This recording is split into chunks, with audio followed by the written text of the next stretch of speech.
वाटिका में आप सभी का स्वागत है।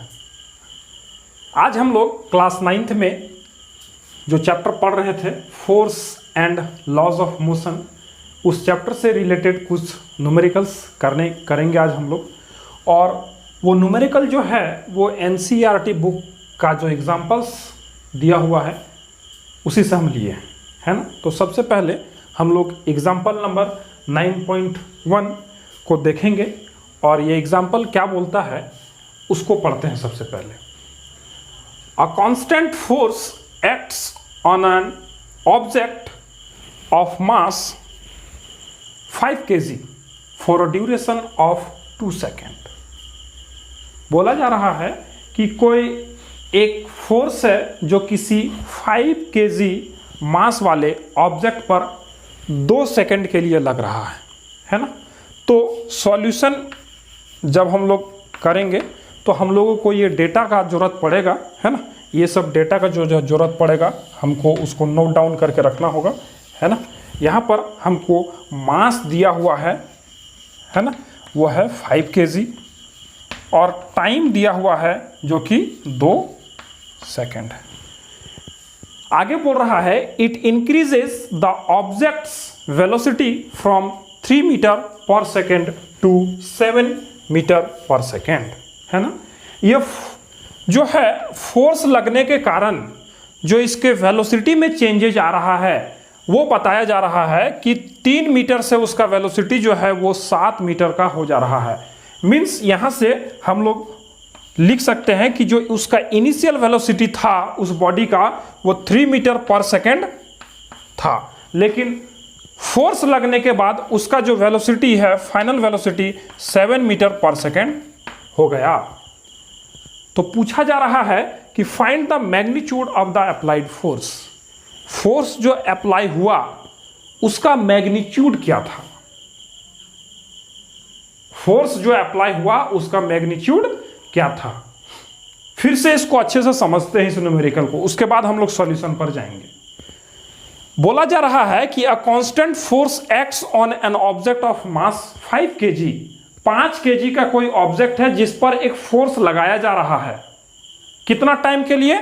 2 सेकंड के लिए, है ना। 2 सेकंड के लिए फोर्स लगाया जा रहा है और इस फोर्स के लगने के कारण उस जो ऑब्जेक्ट पे जिस पर फोर्स लगाया जा रहा है उसका इनिशियल वेलोसिटी 3 मीटर पर सेकंड से उसका फाइनल वेलोसिटी 7 मीटर पर सेकंड हो जा रहा है। मींस उसके वेलोसिटी में चेंजेज आ रहा है। तो उसका वेलोसिटी 3 मीटर पर सेकंड था और फोर्स लगने के बाद उसका वेलोसिटी 7 मीटर पर सेकंड हो जा रहा है। तो हम लोग यहां से कह सकते हैं कि बॉडी का एक्सेलरेशन हो रहा है ना। और अब पूछा जा रहा है कि इस केस में फोर्स कितना लगाया जा रहा है वो पूछा जा रहा है। मीन्स हम जो बॉडी को धकेल रहे थे उसमें फोर्स कितना लगा रहे होंगे वो पूछा जा रहा है। तो हम लोग यहाँ पर फोर्स का एक्सप्रेशन लिख सकते हैं। क्या लिख सकते हैं कि force will be equals to mass into final velocity v minus initial velocity u by t, है ना। यही फोर्स का एक्सप्रेशन होगा, ठीक है। Force is equals to mass into acceleration और एक्सेलरेशन को हम लोग लिख सकते हैं v minus u by t, ठीक है। Final velocity minus initial velocity by time taken, ठीक है। तो ये न्यूटन्स का सेकेंड लॉ से हम लोग लिख रहे हैं, ठीक है। और ये एक्सेलरेशन वाला जो है हम लोग मोशन वाले चैप्टर में पढ़ चुके हैं, ठीक है। तो अब इसमें 1 by 1 अगर इसका वैल्यू पुट कर दे, मास है 5 kg, initial velocity u, final velocity 7 है, 7 metre per second, initial velocity 3 metre per second और टाइम जो है वो लग रहा है 2 सेकेंड का, है ना। तो हमारा यहाँ पर आएगा 5 kg into this 7 metre per second minus 3 metre per second, it will be 4 metre per second and this 2 second, है ना, ठीक है। अब देखिए ये फाइनल आंसर क्या आ जाएगा। ये 2 से कैंसिल आउट हो जाएगा, 2 2 या 4 हो जाएगा, है ना। तो 5 इंटू 10, ठीक है। 5 इंटू 2 10 हो जाएगा, ये केजी रहेगा, ये मीटर भी रहेगा, और ये सेकेंड और सेकेंड मिलकर सेकेंड स्क्वायर हो जाएगा। तो यहाँ पर KG metre per second square हो जाएगा, जो कि फोर्स का यूनिट है, और उसको हम लोग न्यूटन से रिप्रेजेंट करते हैं, दैट इज 10 न्यूटन। इसका आंसर हो जाएगा, है ना। मीन्स हम लोग बोल सकते हैं कि उस बॉडी में जो फोर्स लगाया जा रहा था वो 10 न्यूटन का फोर्स लगाया जा रहा था। अभी ये क्वेश्चन कंप्लीट नहीं हुआ है, आगे इस क्वेश्चन में कुछ और भी है, उसको देखते हैं। Now if the force was applied for a duration of 5 second, अगर ये 10 न्यूटन का जो फोर्स है वो 5 सेकेंड के लिए लगाया गया होगा, तो what would be the final velocity of the object. अगर ये 10 न्यूटन का फोर्स 5 सेकेंड के लिए लगाया गया होता, मीन्स अभी जो है फोर्स 10 न्यूटन का फोर्स कितने देर के लिए लगाया गया है, 2 सेकेंड के लिए लगाया गया है। लेकिन पूछा जा रहा है कि अगर इस 10 न्यूटन फोर्स को अगर हम ड्यूरेशन 5 सेकेंड के लिए लगाते, तब उस बॉडी का फाइनल वेलोसिटी में क्या चेंजेज आता, है ना। मीन्स जब हम 2 सेकेंड के लिए 10 न्यूटन का फोर्स लगाएं तो उसका वेलोसिटी 3 मीटर पर सेकेंड से बढ़कर 7 मीटर पर सेकेंड हो गया, और अगर इस 10 न्यूटन फोर्स को हम 5 सेकेंड के लिए लगाएंगे तब उसके फाइनल वेलोसिटी में क्या चेंजेज आएगा वो पूछा जा रहा है ना। तो इसके लिए हम लोग लिख सकते हैं, क्या देखते हैं, है ना। इसको थोड़ा सा हम ट्रांसफॉर्म करेंगे, इस इक्वेशन को सॉल्व करेंगे थोड़ा सा further. F is equals to m into v minus u by t, है ना। हमको यहाँ पर चाहिए क्या, हमको यहाँ पर चाहिए क्या, हमको निकालना है फाइनल वेलोसिटी, है ना। तो हम लोग यहाँ पर लिख सकते हैं क्या, इस t को अगर इधर ले आए f इंटू टी हो जाएगा ये, और m इंटू वी हो जाएगा ये, माइनस m इंटू यू हो जाएगा ये, है ना। और हम लोग लिख सकते हैं this v is equals to F t plus m u, है ना, v डिवाइडेड बाय m, ऐसा हम लोग लिख सकते हैं, है ना। क्या किए हम लोग, इसको RHS से LHS में ले गए, ठीक है, तो ये प्लस में हो गया F t plus m u, और इसको इधर ही रहने दिए थे हम लोग, ठीक है, इसको रहने दिए, v को रखे, और ये जो मल्टीप्लिकेशन में था वो डिवाइड में चला गया, है ना। अब इस इक्वेशन को हम लोग लिख सकते हैं क्या, v will be equals to F t by m, and plus ये m से m कैंसिल आउट हो जाएगा और बचेगा u। तो this expression can be used to calculate the final velocity of the body when 10 newton of force will be applied for 5 second, है ना। तो अभी इसका हम निकालते हैं क्या, फाइनल वेलोसिटी क्या हो जाएगा, टाइम यहाँ पर 5 सेकेंड हो जाएगा, है ना। तो v will be equals to, force हमको पता है 10 न्यूटन, तो 10 न्यूटन फोर्स लिख दिए, है ना। टाइम 5 सेकेंड लिख दिए, 5 सेकेंड, है ना। मास हमारा कितना रहेगा, मास जो है 5 kg रहेगा, ठीक है, मास हमारा 5 kg ही रहेगा, और u जो था, u कितना था, u 3 मीटर पर सेकेंड था, तो u उतना ही रहेगा, ठीक है, ठीक है। ये 5 से 5 कट जाएगा, ठीक है, 5 से 5 कट जाएगा, और यहां पर जो है 10 plus 3 it will be 13 metre per second, 13 metre per second, ये हो जाएगा हमारा फाइनल वेलोसिटी इस बॉडी का, है ना। कितना हो जाएगा, 13 मीटर पर सेकेंड। तो देखिए, जब इस बॉडी में 10 न्यूटन का फोर्स 2 सेकेंड के लिए लगा, तो इसका इनिशियल वेलोसिटी 3 मीटर से final velocity 7 metre per second हो गया, है ना। लेकिन जब यही 10 न्यूटन का फोर्स इस बॉडी में 5 kg का जिसका मास है, उस बॉडी में जब 10 न्यूटन का फोर्स 5 सेकेंड के लिए लगा, तो उसका फाइनल वेलोसिटी कितना हो गया, 13 metre per second, 13 metre per second हो गया, है ना।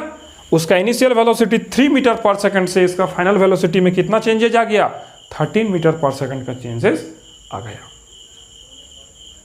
ठीक है, अब हम लोग चलते हैं एग्जाम्पल नंबर 9.2 की ओर। एग्जाम्पल नंबर 9.2 हम लोगों के पास है और वो है which would require a greater force accelerating a 2 kg mass at 5 meter per second square or 4 kg mass at 2 meter per second square।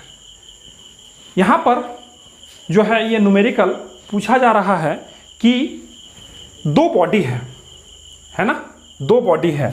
मान लेते हैं कि बॉडी ए है और ये बॉडी बी है।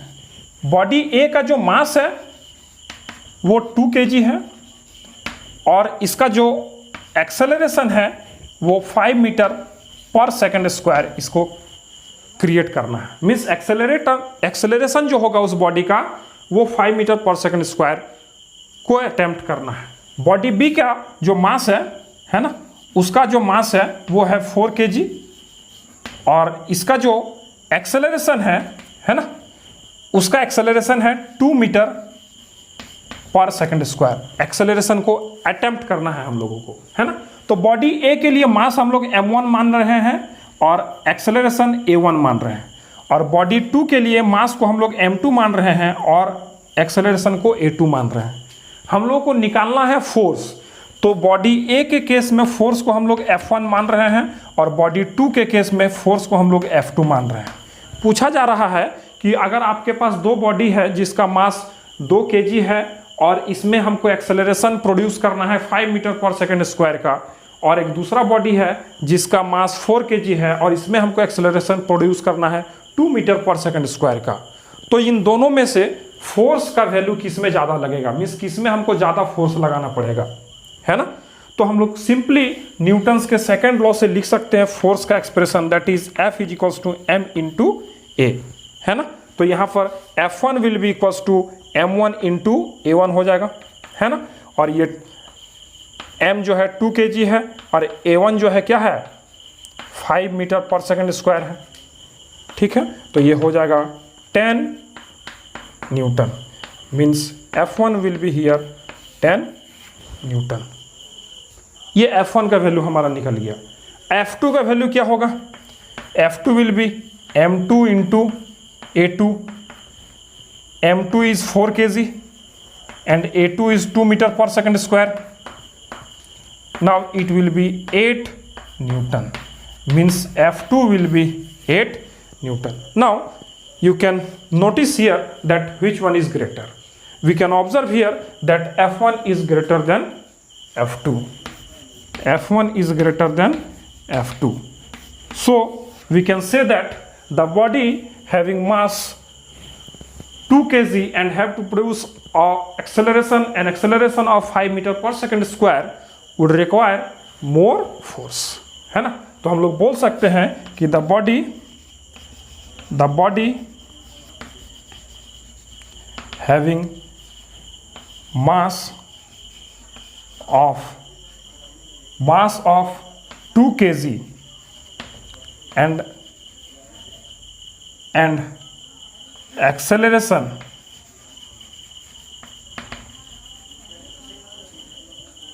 to be produced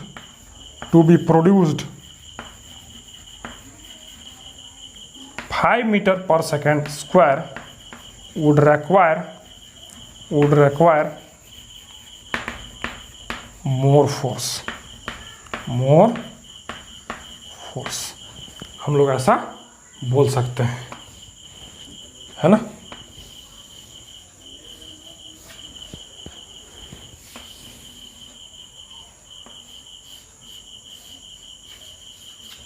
हम लोग ऐसा बोल सकते हैं कि जो 2 kg मास का ऑब्जेक्ट है और जिसमें एक्सेलरेशन हमको 5 मीटर पर सेकंड स्क्वायर का प्रोड्यूस करना है, वो बॉडी में हमको ज़्यादा फोर्स लगाना पड़ेगा, है ना।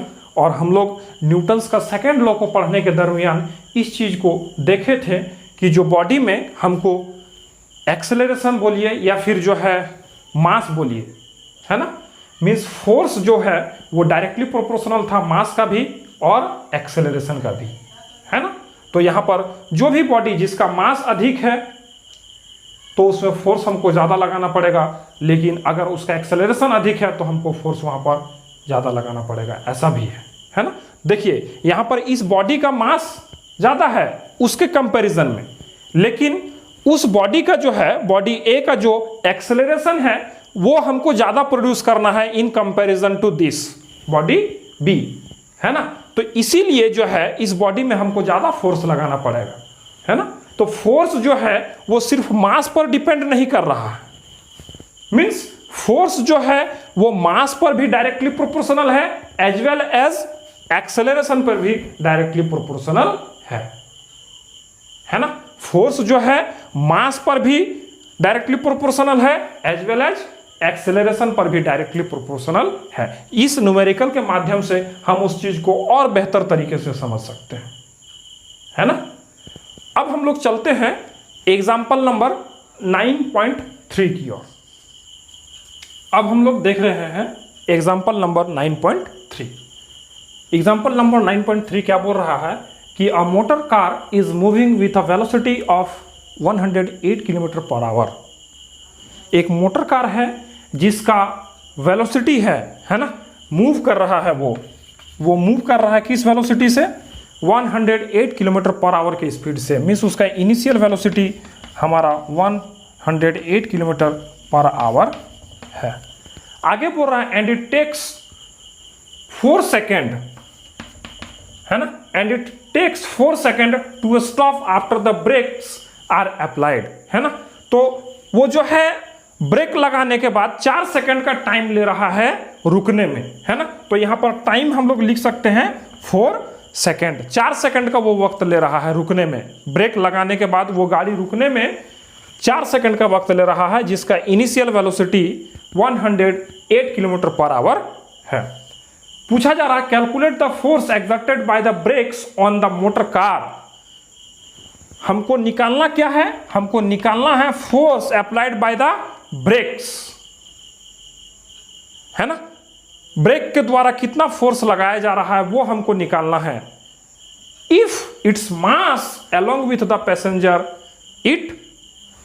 If its mass along with the passengers is 1000 kg, means अगर कार का मास पैसेंजर्स के साथ 1000 kg है तो वो कार में जो ब्रेक है वो कितना फोर्स लगाएगा, जो कि वो कार 108 किलोमीटर पर आवर की स्पीड से चल रहा था, वो 4 सेकंड में स्टॉप हो जाएगा, मीन्स रुक जाएगा, है ना। तो मास हम लोगों को यहाँ पे दिया हुआ है 1000 kg, और जब कार रुक जाएगा तो उसका final velocity that is v will B 0, है ना।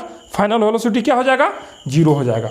मीन्स एक कार है जो कि initial velocity 108 kilometre per our की स्पीड से चल रहा है ना, और उसमें जब ब्रेक लगाया जा रहा है तो वो 4 सेकंड में रुक जा रहा है ना। पैसेंजर्स के साथ उस कार का जो वेट है वो 1000 kg है। तो पूछा जा रहा है कि जो ब्रेक लगाया गया उसके द्वारा कितना फोर्स लगाया गया होगा उस कार को रोकने के लिए, है ना। तो हम लोगों को फोर्स कैलकुलेट करना है यहाँ पर, force applied by the brakes, है ना। तो force will be equals to what, mass into final velocity minus initial velocity divided by the time taken.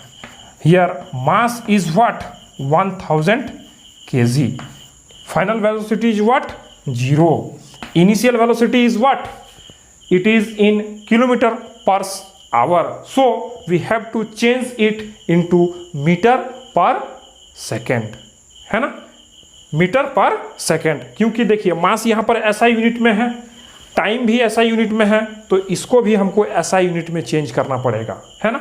तो हम लोग अब U को जो है चेंज कर रहे हैं 108 किलोमीटर पर आवर से मीटर पर सेकेंड में, है ना। तो 108 इंटू 1000 डिवाइडेड बाय 3600, ठीक है।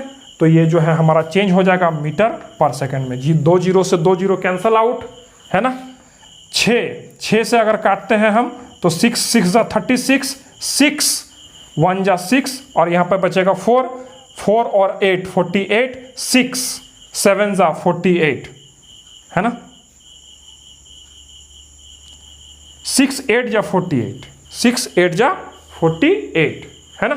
6 8 जा 48, फिर 6 से कटेगा एक बार, 6 3 जा, है ना, 6 3 जा 18 and it will be what 30 metre per second. So we can put here that is 30 meter per second and the time is what 4 second. ठीक है. Now it will be 0 minus 30 meter per second. It will be what minus 30 meter पर second. और minus 30 metre per second को जब हम 1000 से multiply करेंगे तो क्या हो जाएगा, it will be 30,000 kg metre per second. और यहाँ पर भी सेकेंड है ना, डिवाइडेड बाय 4. ठीक है. और यहाँ पे सेकेंड बचेगा, रहेगा ही वो, है ना. अब इसको कट करते हैं. 4 7 जा 28, 4 7 जा 28. ठीक है. यहाँ पर बचा क्या 2 में 0 20 तो 4 5 जा 20, बचा 2 0, है ना. तो इट विल बी 7500 न्यूटन, है ना. और ये जो होगा वो होगा किस में, माइनस में होगा, क्योंकि ये माइनस जो है जब यहाँ से मल्टीप्लाई हुआ तो यहाँ पे ये माइनस साइन आएगा और ये माइनस में ही होगा, है ना. तो फोर्स जो है हम लोगों का आ गया माइनस, है ना. फोर्स आ गया हमारा माइनस 7500 न्यूटन. और ये फोर्स जो है ये नेगेटिव साइन हम लोगों को बता रहा है कि जिस डायरेक्शन में कार चल रहा है, मीन्स वेलोसिटी जिस डायरेक्शन में है उसके ऑपोजिट डायरेक्शन में जो है फोर्स लग रहा है ना. और फोर्स ऑपोजिट डायरेक्शन में लगेगा तभी तो वो गाड़ी रुक पाएगा, है ना. वो गाड़ी रुक पाएगा तभी जब उसका फोर्स जो है वो ऑपोजिट डायरेक्शन में लगेगा. जिस डायरेक्शन में वो गाड़ी मूव कर रहा है उसके ऑपोजिट डायरेक्शन में लगेगा तभी वो गाड़ी रुकेगा. यहाँ पर क्या हो रहा है, रिटार्डेशन हो रहा है, नेगेटिव एक्सेलरेशन हो रहा है ना. गाड़ी रुक रहा है ना. फाइनल वेलोसिटी 0 है. इसीलिए ये जो फोर्स के साथ यहाँ पर माइनस का एक साइन आ रहा है जो कि हम लोगों को बता रहा है कि यहाँ पर एक नेगेटिव एक्सेलरेशन हो रहा है, यानी गाड़ी जो है वो रुक रहा है. इसीलिए जो फोर्स का डायरेक्शन होगा वो ऑपोजिट होगा किसके डायरेक्शन से, मोशन के डायरेक्शन से, है ना. तो इस तरह से हम लोग आज के लेक्चर में force and laws of motion वाले चैप्टर से जो है कुछ एग्जांपल्स को लिए और उसको सॉल्व करने का हम लोग कोशिश किए. अगर लेक्चर आपको अच्छा लगा तो लाइक करें और आगे शेयर भी करें. चैनल पर नए हैं तो चैनल को सब्सक्राइब करें. मिलते हैं फिर आपसे अगले लेक्चर में. तब तक के लिए गुड बाय, टेक केयर.